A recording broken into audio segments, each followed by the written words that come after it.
Control of BC's multi-million-dollar aquaculture industry is in the process of being changed over from provincial to federal responsibility.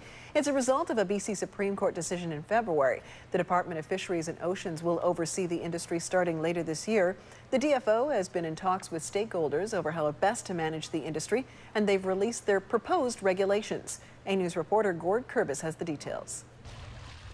Businesses working in BC's aquaculture industry say they are already heavily regulated. But beginning this December, they'll shift from being under provincial control to under federal control. This weekend, the Department of Fisheries and Oceans released details on how that will happen. They showed up on Saturday morning, and now we're in the process of doing a thorough review of the draft as it is and preparing our feedback. BC's salmon farming industry is hoping the new changes will mean less bureaucracy. We see a lot of potential for streamlining of information collection with this process. There's kind of different standards of information that each of them are looking for. So we really see a good opportunity for all of that to be streamlined. DFO will assume responsibility for watching over BC salmon farmers as well as the shellfish industry, effective December 18th. The new license regime will require a higher degree of monitoring and reporting and data management.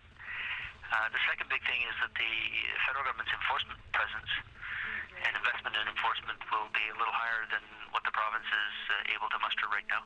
During their consultations with the public, DFO says it consistently heard that enforcement of the industry was a problem. To overcome that, 15 new inspectors will be hired. They'll have the authority to visit fish farms and shellfish operations without prior notice. Farm operators will receive quite regular visits from DFO fisheries officers.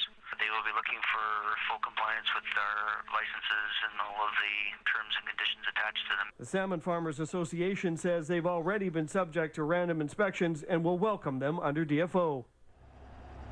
Because the court decision only focused on British Columbia, DFO is only applying the new regulations to BC operations. Those on Canada's eastern coast won't be affected. They also won't be subjected to any of the new fees associated with the changeover. Those costs will quite likely have to be passed along to consumers. BC is already considered a fairly high-cost operational area, so when we're dealing with a market where our competition is coming from, places that it costs a lot less to produce salmon, it is something that we're very conscious of.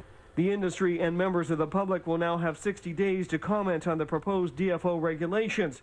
After that time, the government agency will make any adjustments it deems necessary. In Campbell River, Gord Kurbis, A News.